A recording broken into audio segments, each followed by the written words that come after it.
আজি সকলোৱে ভোগালী উদযাপন কৰিছে ৰাজ্যৰ বিভিন্ন প্ৰান্তত ৰাজ্যবাসীয়ে এবাৰ ভোগালীক অতি সুন্দৰভাৱে উলহ মালহেৰে আদৰি আনিবলৈ সক্ষম হৈছে সকলোৰে মনত আনন্দ ফুৰ্তি দেখিবলৈ পোৱা গৈছে কিন্তু তাৰ মাজতে আমি আপোনালোকক আজি বিশেষ কেইখনমান ছবি দেখুৱাম কেইটামান দৃশ্য দেখুৱাম আমাৰ বাবে ৰাজ্যৰ বাবে সদায় ব্যস্ত হৈ থকা ৰাজ্যৰ বাবে কাম কৰা যিসকল ব্যক্তি আছে মন্ত্ৰীয়ে হওক বিধায়কে হওক বা যিসকল ৰাজনৈতিক মহলৰ লগত জড়িত ব্যক্তি আছে তেওঁলোক কিদৰে ব্যস্ত হৈ আছে আমি আপোনালোকক তাৰে কেইখনমান বিশেষ ছবি আজি দেখুৱাব বিচাৰিছো প্ৰথমতে আমি দেখুৱাম মঙ্গলদৈৰ বিধায়ক গুৰুজ্যোতি দাসক আৰু এইদৰে তেওঁ মাছ পৰাত ব্যস্ত হৈ পৰিছে এটা পুখুৰীত আৰু এয়া হৈছে মঙ্গলদৈৰ বিধায়ক গুৰুজ্যোতি দাস আৰু তেখেতক এইদৰে জাল মাৰি মাছ ধৰা দেখিবলৈ পোৱা গৈছে যিসকল ব্যক্তি ৰাজনৈতিক জগতৰ লগত জড়িত ৰাইজৰ সেৱাত ব্ৰতী হৈ থকা যিসকল ব্যক্তি তেওঁলোকেও এতিয়া ব্যস্ত হৈ পৰিছে আৰু ব্যতিক্ৰমী ৰূপত এবাৰ বিধায়ক গৰাকীক দেখিবলৈ পোৱা গৈছে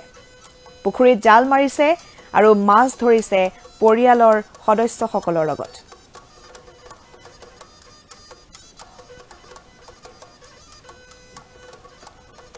কিছু ব্যতিক্ৰমী ৰূপত দেখিবলৈ পোৱা গৈছে এবাৰ বিধায়ক গৰাকীক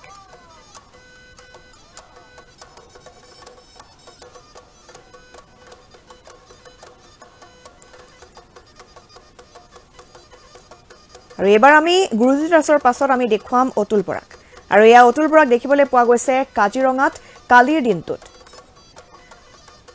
কাজিৰঙা ৰাষ্ট্ৰীয় উদ্যানত তেওঁ উপস্থিত হৈ যিসকল বনকৰ্মী আছে কাজিৰঙা ৰাষ্ট্ৰীয় উদ্যানৰ যিসকল বিষয়ববীয়া আছে তেওঁলোকৰ লগত কথা বতৰা পাতে বিশেষকৈ গড় হত্যাৰ ক্ষেত্ৰত ৰোধৰ ক্ষেত্ৰত কি পদক্ষেপ গ্ৰহণ কৰিব পাৰি কিদৰে গড় হত্যা ৰোধ কৰিব পাৰি এই সকলোবোৰ দিশৰ ওপৰত তেওঁ আলোকপাত কৰিছে আৰু এই সকল বনকৰ্মীৰ লগত কথা পাতিছে তেওঁলোকৰ লগত বাৰ্তালাপ কৰিছে অতুল বৰাই আৰু উৰুকাৰ দিনটোত এইদৰে ব্যস্ত হৈ আছিল অতুল বৰা এবাৰ আমি দেখো আপোনালোকক ৰঞ্জিত কুমাৰ দাস কিদৰে ব্যস্ত হৈ পৰিছে তেওঁকো এবাৰ কিছু ব্যতিক্ৰমী ৰূপত দেখিবলৈ পোৱা গৈছে এয়াই প্ৰথম নহয় ইয়াৰ পূৰ্বেও আপুনি সোশ্যাল মিডিয়াত লক্ষ্য কৰিলে দেখিবলৈ পাব প্ৰত্যেক দিনা পুৱাই ৰঞ্জিত কুমাৰ দাসক এইদৰে দেখিবলৈ পোৱা যায় বিশেষকৈ শৰীৰ চৰ্চাৰ ক্ষেত্ৰত তেওঁ যথেষ্ট গুৰুত্ব আৰোপ কৰে আৰু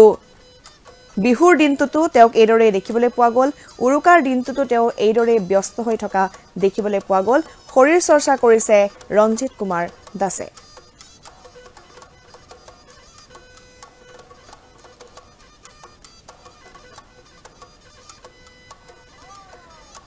আৰু ইয়াৰ মুখ্যমন্ত্ৰী সৰ্বানন্দ সোণোৱালক দেখিবলৈ পোৱা গ'ল তেওঁ তিনিচুকীয়াত কালিৰ দিনটোত উপস্থিত হয়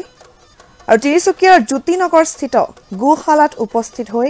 গোমাতালৈ গুৰ মিঠৈ আগবঢ়াই মুখ্যমন্ত্ৰী সৰ্বানন্দ সোণোৱালে আৰু তাৰ পূৰ্বে দেখিবলৈ পোৱা গৈছিল তিনিচুকীয়াৰ এখন বিদ্যালয়ৰ শিশুসকলৰ লগত তেওঁ কথাবাৰ্তা পাতিছিল তেওঁলোকৰ লগত এক বিশেষ অনুষ্ঠানত অংশগ্ৰহণ কৰিছিল ৰাজ্যৰ মুখ্যমন্ত্ৰী গৰাকীক তাৰ পাছতে এইদৰে দেখিবলৈ পোৱা গ'ল তিনিচুকীয়াৰ জ্যোতিনগৰ স্থিত গোশালাত লগতে অন্নপূৰ্ণা মন্দিৰত তেওঁ সেৱা আগবঢ়াইছে সকলোৰে মংগল কামনা কৰিছে লগতে ৰাজ্যখনৰ সমৃদ্ধিৰ বাবেও প্ৰাৰ্থনা জনাইছে মুখ্যমন্ত্ৰী সৰ্বানন্দ সোণোৱালে